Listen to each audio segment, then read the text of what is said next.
त्याच पद्धतीनं तीर्थपुरोहित वैभव बेळे सर आपल्या सोबत आहेत। मुळात वैभवजी, या संपूर्ण कार्यकाळामधला हा दिनक्रम कसा पद्धतीनं असायला हवा, पूजा नेमकी कशा पद्धतीनं व्हायला हवी आणि कोणत्या वेळेमध्ये कालखंडामध्ये व्हायला हवी? सर्वसाधारणपणे नमस्कार सर्व हिंदू बांधवांना आगामी येणाऱ्या दीपावलीच्या सर्वप्रथम शुभेच्छा देतो।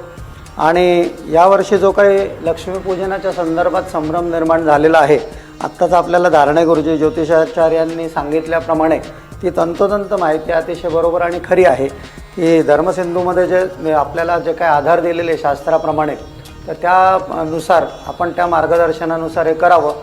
बऱ्याच ठिकाणी मीडियामध्ये संभ्रम निर्माण केले जातं की या वेळेस करावं, या वेळेस करू नये। तर त्याच्यामध्ये जे आपल्याला धर्मसिंधूप्रमाणे सांगितलेले की प्रदोष काळ आणि हे आत्ताच आपल्याला धारणे गुरुजींनी सांगितले, ते अतिशय तंतोतंत योग्य आणि बरोबर आहे।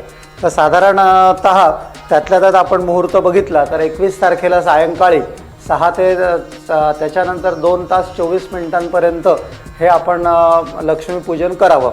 त्याच्यामध्ये अधिक अजून जर सविस्तर आपण जर खोलात शिरलो तर जे काही व्यापारी वर्ग आहे त्याच्यामध्ये ते आपल्या काही मुहूर्त बघतात किंवा काही आपले व्यापारी लोक त्याच्यामध्ये मुहूर्त विचारतात गुरुजींना। तर त्याच्यामध्ये सर्वसाधारणपणे 3 वाजेपासून या लक्ष्मीपूजनाचे मुहूर्त हे सुरू होत असतात।